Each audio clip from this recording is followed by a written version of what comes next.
이정열 판사님을 연결해가지고, 조윤선 전 장관의 집행유예 건에 대해서 왜 이렇게 된 건지 좀 여쭤보겠습니다. 안녕하십니까, 판사님? 안녕하십니까. 네. 네. 우선 그 법원이 무죄로 판단한 이유를 좀 전문가로서 설명해 주십시오. 일단 조윤선 전 장관에 대한 부분을 보면, 네. 지금, 큰 틀을 먼저 말씀을 드릴까요? 아니면 그 부분만 먼저 말씀을 드릴까요? 큰 틀부터 말씀해 주십시오, 그러면. 예, 일단 지금 이 사건에서 그 큰 틀에서 재판부가 이 사건을 보고 있는 시각이 그대로 드러나고 있는 부분이 있습니다. 네. 그러니까 양형 부분에서 나오는 이야기인데, 양형, 쭉, 이 사건의 이 본질에 대해서 재판부가 판단을 하기를 이게 그 직업공무원 제도를 위반을 했다. 그 다음에 문화예술 활동, 문화 창작의 자유를 이제 침해했다. 이런 얘기를 쭉 하면서 마지막에 뭐라고 하냐면, 다만 이 피고인들이 보수주의를 표방한 대통령을 보좌하는 정무직 공무원들이어서 문화예술계가 지나치게 좌편향되어 있다는 인식에 따라 이거를 단기간에 바로잡겠다는 의욕이 지나쳐서 범행에 이른 것으로 보인다. 그래서 이게 특정 개인 등의 사익 추구를 목적으로 국가 권력을 남용한 다른 국정농단 범행과는 성격이 분명히 다르다. 아하. 이렇게 지금 판단하고 있어요. 아하. 그러니까 이것은 이제 재판부가 그야말로 이 부분에 대해서 어떤 그 사익 추구가 아니기 때문에 국정농단이라고 하는 것을 아주 가볍게 보고 있는 거죠. 이 블랙리스트라고 하는 것을. 그렇군요. 오히려 돈 때문에 그랬으면 이해가 할 만한데 이런 확신범이 제일 무서운 거 아닙니까? 국가적으로? 당연하죠. 그러니까 이 사건을 보는 인식 자체가 지금 재판부가 잘못돼 있어요. 아예. 그렇구나. 그 다음에 두 번째로 나오는 이 재판부 인식 잘못의 부분이 이게 지금 저는 이제 재판부의 보도자료를 보고 있는데요. 네.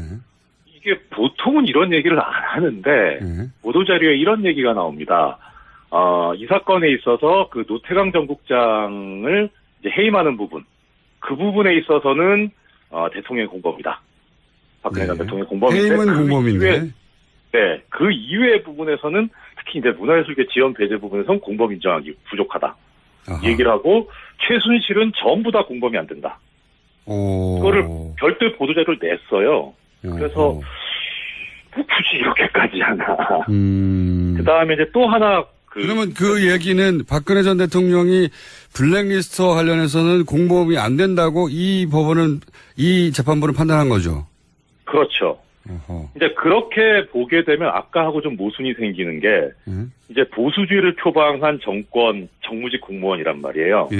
그런데 대통령이 보수주의인데 대통령 몰랐다는 얘기가 되거든요. 그러면은 대통령이 모르는 상태에서 지시도 안 했는데 김기춘 비서실장 이하 그 정무직 공무원들이 이걸 다 알아서 했다는 얘기가 되거든요. 그러니까 저도 모순이 된다고 보는 게 지금 이제 그 대통령이 가지고 있는 정치 지향 그거를 구현하기 위해서 사익이 아니라 그 정치 지향을 구현하기 위해서 그랬다는 건데 근데 대통령은 관련이 없다는 거 아닙니까 또 막판에. 그렇죠. 이 판단에 의하면. 앞뒤가 안 맞는 거네요. 그리고 그것이 판사님 극명하게 예리하십니다. 저기 방송 사고 나게 처음. 역시 부장 판사는 아무나 되는 게 아니고 예리하십니다.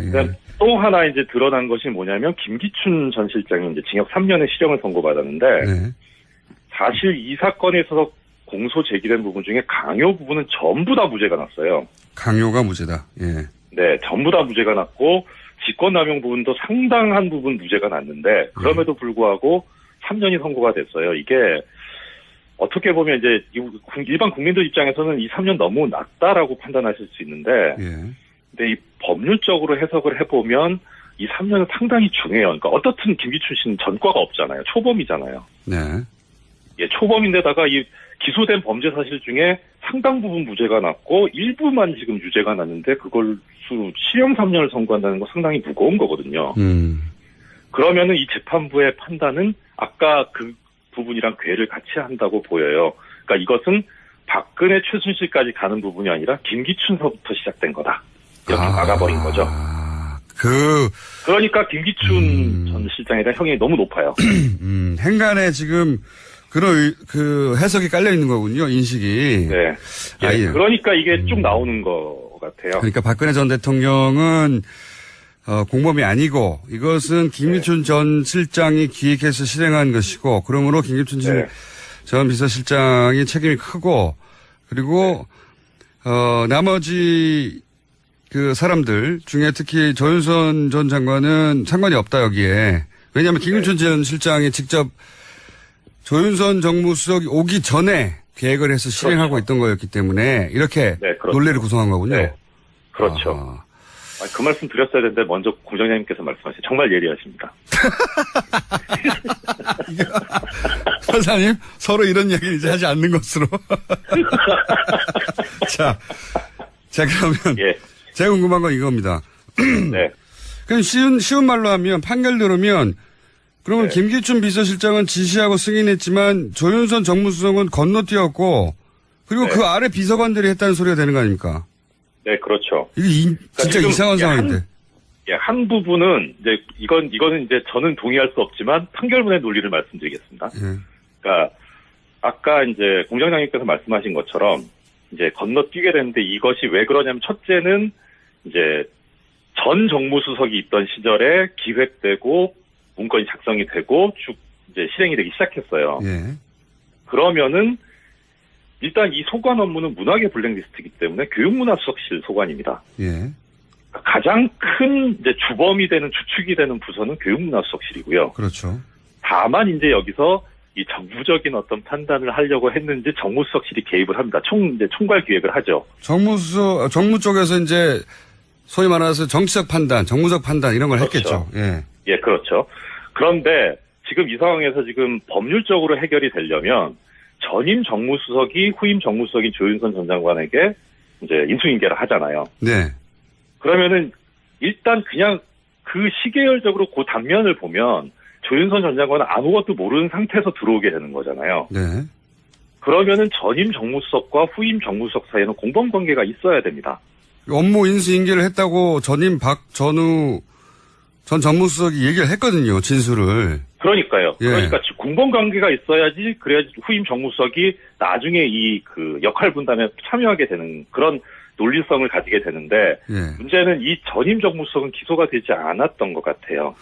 그 부분이 빠졌고 저도 그 부분이 좀 이상했고요. 왜냐하면 박전우 전 정무수석은 통화로도 혹은 만나서도 이제 앞으로 할 업무니까 블랙리스트 업무를 후임인 조윤선 전 수석에게 당시 업무를 설명했고 그 얘기를 듣다가 처음에 웃다가 나중에는 심각해져가지고 표정이 어두워졌다. 구체적으로 진술했거든요. 내가 인수인계 했다고. 네, 그렇죠. 그러니까 여기 재판부에서도 그래서 뭐라고 판단하고 있냐면 전임 정무수석 재임 당시에 이런 보고서가 작성이 됐고 그래서 정부에 반대하는 개인 단체를 선별을 해서 지원해서 배제하도록 하는 행위를 하게 했는데 이것에 관해서 의견을 개진을 하고 점검을 한 것으로 의심되는 사정이 인정이 되기는 한다. 이렇게는 써놨어요. 인정이 되기는 하나. 의심이 된다. 그런데 문제는 뭐냐면 지금 여기서 공범은 뭐냐면은 그 정무비서관. 이 정무비서관이 지금 공범으로 돼 있는데 정무비서관은 실제로는 전임 정무수석 하에서 이제 여러 가지 행동을 한 것으로 지금 기소가 돼 있고 그 범죄 사실에도 그렇게 돼 있고요. 그다음에 이 사람하고 지금 후임 정무수석인 조윤선 장관 사이는 별다른 지금 연결고리가 안 보여요. 판결문상으로는. 그러니까 저도 그게 또 이해가 안 가는 게요. 전임 정무수석도 블랙리스트를 인수인계했다고 하고 그리고 그 정무 비서관도 여기에 혐의가 있고 그리고 특히나 전임 문체부 장관도 구속이 되고 그리고 문체부 차관도 구속이 됐는데 오로지 조윤선 정무수석과 조윤선 문체부 장관만 건너뛰었다고 이게 이야기가 되는 거거든요. 쏙 빠져서. 그러니까 법률적으로 보면 전임 정무수석이 이 지금 공범관계 고리에서 빠져 있는 것이 그러니까 기소 단계에서 그렇게 된 것 같긴 한데 그것이 지금 법률적으로 보면 무죄가 나오게 되는 가장 큰 원인이었던 것 같고 고리가 빠졌다.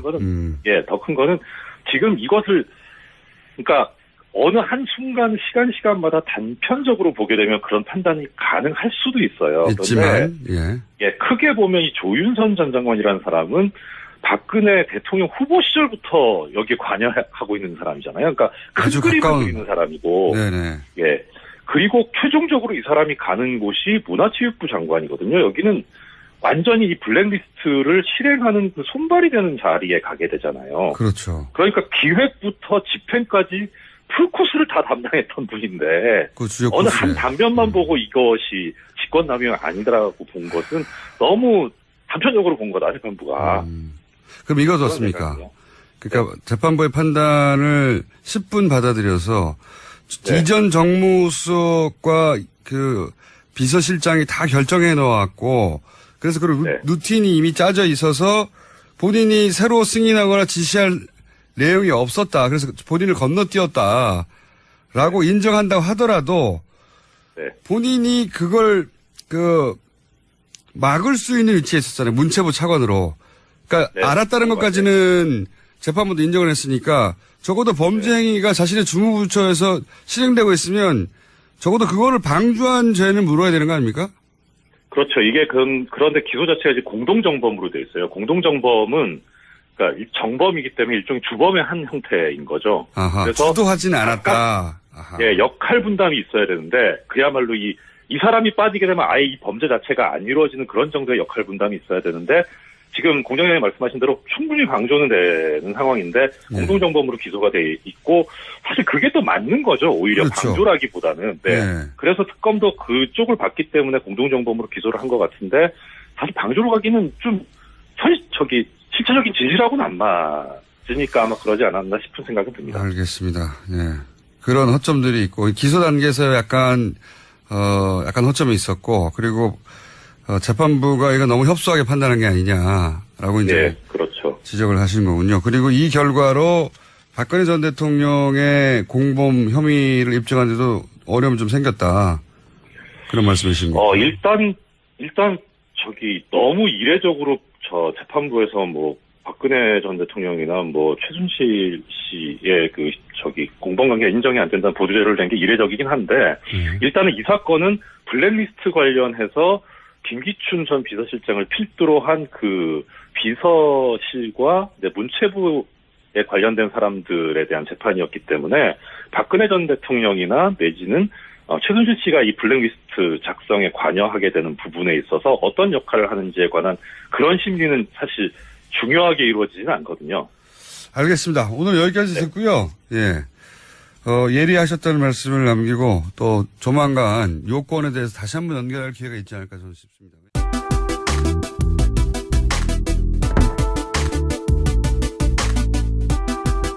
이정열 판사님을 연결해가지고 조윤선 전 장관의 집행유예 건에 대해서 왜 이렇게 된 건지 좀 여쭤보겠습니다. 안녕하십니까 판사님? 안녕하십니까. 네. 네. 우선 그 법원이 무죄로 판단한 이유를 좀 전문가로서 설명해 주십시오. 일단 조윤선 전 장관에 대한 부분을 보면 네. 지금 큰 틀을 먼저 말씀을 드릴까요? 아니면 그 부분만 먼저 말씀을 드릴까요? 큰 틀부터 말씀해 주십시오. 그러면. 예, 일단 지금 이 사건에서 그 큰 틀에서 재판부가 이 사건을 보고 있는 시각이 그대로 드러나고 있는 부분이 있습니다. 네. 그러니까 양형 부분에서 나오는 이야기인데 양형. 예. 이 사건의 이 본질에 대해서 재판부가 판단을 하기를 이게 그 직업공무원 제도를 위반을 했다. 그 다음에 문화예술 활동, 문화 창작의 자유를 이제 침해했다. 이런 얘기를 쭉 하면서 마지막에 뭐라고 하냐면 다만 이 피고인들이 보수주의를 표방한 대통령을 보좌하는 정무직 공무원들이어서 문화예술계가 지나치게 좌편향되어 있다는 인식에 따라 이거를 단기간에 바로잡겠다는 의욕이 지나쳐서 범행에 이른 것으로 보인다. 그래서 이게 특정 개인 등의 사익 추구를 목적으로 국가 권력을 남용한 다른 국정농단 범행과는 성격이 분명히 다르다. 아하. 이렇게 지금 판단하고 있어요. 아하. 그러니까 이것은 이제 재판부가 그야말로 이 부분에 대해서 어떤 그 사익 추구가 아니기 때문에 국정농단이라고 하는 것을 아주 가볍게 보고 있는 거죠. 이 블랙리스트라고 하는 것을. 그렇군요. 오히려 돈 때문에 그랬으면 이해가 할 만한데 이런 확신범이 제일 무서운 거 아닙니까? 국가적으로? 당연하죠. 그러니까 이 사건을 보는 인식 자체가 지금 재판부가 잘못돼 있어요. 아예. 그렇구나. 그 다음에 두 번째로 나오는 이 재판부 인식 잘못의 부분이 이게 지금 저는 이제 재판부의 보도자료를 보고 있는데요. 네. 이게 보통은 이런 얘기를 안 하는데 보도자료에 이런 얘기가 이 소관 업무는 문화계 블랙리스트이기 때문에 교육문화수석실 소관입니다. 예. 가장 큰 이제 주범이 되는 주축이 되는 부서는 교육문화수석실이고요. 그렇죠. 다만 이제 여기서 이 정부적인 어떤 판단을 하려고 했는지 정무수석실이 개입을 합니다. 이제 총괄 기획을 하죠. 정무 쪽에서 이제 소위 말해서 정치적 판단, 정무적 판단 이런 걸 그렇죠. 했겠죠. 예. 예, 그렇죠. 그런데 지금 이 상황에서 지금 법률적으로 해결이 되려면 전임 정무수석이 후임 정무수석인 조윤선 전 장관에게 이제 인수인계를 하잖아요. 네. 그러면은 일단 그냥 그 시계열적으로 그 단면을 보면 조윤선 전 장관은 아무것도 모르는 상태에서 들어오게 되는 거잖아요. 네. 그러면은 전임 정무수석과 후임 정무수석 사이에는 공범 관계가 있어야 됩니다. 업무 인수인계를 했다고 전임 박전우 전 정무수석이 얘기를 했거든요. 진술을. 그러니까요. 예. 그러니까 공범 관계가 있어야지 그래야지 후임 정무수석이 나중에 이 그 역할 분담에 참여하게 되는 그런 논리성을 가지게 되는데 예. 문제는 이 전임 정무수석은 기소가 되지 않았던 것 같아요. 그 부분이 빠졌고, 네, 저도 네. 그 부분이 좀 이상했고요. 왜냐하면 박전우 전 정무수석은 통화로도 혹은 만나서도 이제 앞으로 할 업무니까 블랙리스트 업무를 후임인 조윤선 전 수석에게 당시 업무를 설명했고 그 얘기를 듣다가 처음에 웃다가 나중에는 심각해져가지고 표정이 어두워졌다. 구체적으로 진술했거든요. 내가 인수인계 했다고. 네, 그렇죠. 그러니까 여기 재판부에서도 그래서 뭐라고 판단하고 있냐면 전임 정무수석 재임 당시에 이런 보고서가 작성이 됐고 그래서 정부에 반대하는 개인 단체를 선별을 해서 지원해서 배제하도록 하는 행위를 하게 했는데 예. 이것에 관해서 의견을 개진을 하고 점검을 한 것으로 의심되는 사정이 인정이 되기는 한다. 이렇게는 써놨어요. 인정이 되기는 하나. 의심이 된다. 예, 예. 예. 그런데 문제는 뭐냐면 지금 여기서 공범은 뭐냐면은 그 정무비서관 나옵니다. 이 사건에 있어서 그 노태강 전 국장을 이제 해임하는 부분, 그 부분에 있어서는 대통령의 공범이다. 박근혜 전 대통령의 공범인데 해임은 공범인데. 네, 그 이외의 부분에서는 특히 이제 문화예술계 지원 배제 부분에서는 공범 인정하기 부족하다. 아하. 얘기를 하고 최순실은 전부 다 공범이 안 된다. 그거를 별도의 보도자료를 냈어요. 그래서 뭐 굳이 이렇게까지 하나. 그 다음에 이제 또 하나 그러면 그 얘기는 박근혜 전 대통령이 블랙리스트와 관련해서는 공범이 안 된다고 이 재판부는 판단한 거죠. 그렇죠. 어허. 이제 그렇게 보게 되면 아까하고 좀 모순이 생기는 게 이제 보수주의를 표방한 정무직 공무원이란 말이에요. 예. 그런데 대통령이 보수주의인데 대통령 몰랐다는 얘기가 되거든요. 그러면은 대통령이 모르는 상태에서 지시도 안 했는데 김기춘 비서실장 이하 그 정무직 공무원들이 이걸 다 알아서 했다는 얘기가 되거든요. 그러니까 저도 모순이 된다고 보는 게 네. 지금 이제 그 대통령이 가지고 있는 정치 지향 그거를 구현하기 위해서 사익이 아니라 그 정치 지향을 구현하기 위해서 그랬다는 건데 근데 대통령은 관련이 없다는 거 아닙니까 또 막판에. 그렇죠. 이 판단에 의하면. 앞뒤가 안 맞는 거네요. 예. 그리고 그것이 판사님? 극명하게 예리하십니다. 저기 방송사고 나게 처음. 역시 부장판사는 아무나 되는 게 아니고 예리하십니다. 예. 또 하나 이제 드러난 것이 뭐냐면 김기춘 전 실장이 이제 징역 3년의 실형을 선고받았는데 네. 사실 이 사건에 있어서 공소 제기된 부분 중에 강요 부분은 전부 다 무죄가 났어요. 강요가 무죄다. 예. 네, 전부 다 무죄가 났고 직권남용 부분도 상당한 부분 무죄가 났는데 그럼에도 불구하고 3년이 선고가 됐어요. 이게 어떻게 보면 이제 일반 국민들 입장에서는 이 3년 너무 낮다라고 판단하실 수 있는데 예. 근데 이 법률적으로 해석을 해보면 이 3년은 상당히 중요해요. 그러니까 어떻든 김기춘 씨는 전과가 없잖아요. 초범이잖아요. 네. 예, 초범인데다가 이 기소된 범죄 사실 중에 상당 부분 무죄가 났고 일부만 지금 유죄가 났는데 그걸 실형 3년을 선고한다는 거 상당히 무거운 거거든요. 그러면은 이 재판부의 판단은 아까 그 부분이랑 궤를 같이 한다고 보여요. 그러니까 이것은 박근혜 최순실까지 가는 부분이 아니라 김기춘서부터 시작된 거다. 이렇게 막아버린 거죠. 그러니까 김기춘 전 실장에 대한 형이 너무 높아요. 행간에 지금 그런 그 해석이 깔려 있는 거군요. 인식이. 네.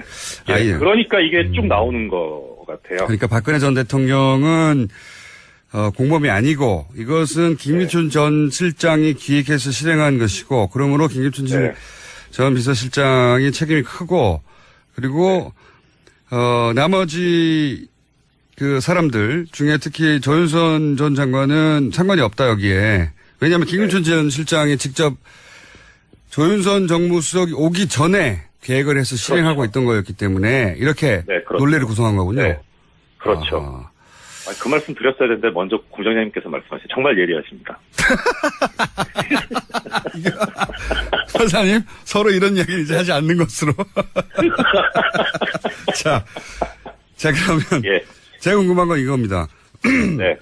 그럼 쉬운 말로 하면 판결 들으면 그러면 네. 김기춘 비서실장은 지시하고 승인했지만 조윤선 정무수석은 건너뛰었고 그리고 그 아래 비서관들이 했다는 소리가 되는 거 아닙니까? 네, 그렇죠. 이게 진짜 이상한 상황인데. 한 부분은 이제 이거는 이제 저는 동의할 수 없지만 판결문의 논리를 말씀드리겠습니다. 그러니까 아까 이제 공장장님께서 말씀하신 것처럼 이제 건너뛰게 되는데 이것이 왜 그러냐면 첫째는 이제 전 정무수석이 있던 시절에 기획되고 문건이 작성이 되고 쭉 이제 실행이 되기 시작했어요. 예. 그러면은 일단 예. 이 정무비서관이 지금 공범으로 돼 있는데 정무비서관은 실제로는 전임 정무수석 하에서 이제 여러 가지 행동을 한 것으로 지금 기소가 돼 있고 그 범죄 사실에도 그렇게 돼 있고요. 그다음에 이 사람하고 지금 후임 정무수석인 조윤선 장관 사이는 별다른 지금 연결고리가 안 보여요. 판결문상으로는. 그러니까 저도 그게 또 이해가 안 가는 게요. 네. 전임 정무수석도 블랙리스트를 인수인계했다고 하고 그리고 그 정무 비서관도 여기에 혐의가 있고 그리고 특히나 전임 문체부 장관도 구속이 되고 그리고 문체부 차관도 구속이 됐는데 오로지 조윤선 정무수석과 조윤선 문체부 장관만 건너뛰었다고 이게 이야기가 되는 거거든요. 쏙 빠져서. 그러니까 법률적으로 보면 전임 정무수석이 이 지금 공범관계 고리에서 빠져 있는 것이 그러니까 기소 단계에서 그렇게 된 것 같긴 한데 그것이 지금 법률적으로 보면 무죄가 나오게 되는 가장 큰 원인이었던 것 같고 고리가 빠졌다. 더 큰 거는 지금 이것을 그러니까 어느 한 순간 시간마다 단편적으로 보게 되면 그런 판단이 가능할 수도 있어요. 있지만 크게 보면 이 조윤선 전 장관이라는 사람은 박근혜 대통령 후보 시절부터 여기에 관여하고 있는 사람이잖아요. 그러니까 큰 그림을 그리는 사람이고, 그리고 최종적으로 이 사람이 가는 곳이 문화체육부 장관이거든요. 여기는 완전히 이 블랙리스트를 실행하는 그 손발이 되는 자리에 가게 되잖아요. 그렇죠. 그러니까 기획부터 집행까지 풀코스를 다 담당했던 분인데 어느 한 단면만 보고 이것이 직권남용이 아니더라고 본 것은 너무 단편적으로 본 거다 재판부가. 그럼 이거 어떻습니까? 그러니까 재판부의 판단을 10분 받아들여서 이전 정무수석과 그 비서실장이 다 결정해 놓았고 그래서 그 루틴이 이미 짜져 있어서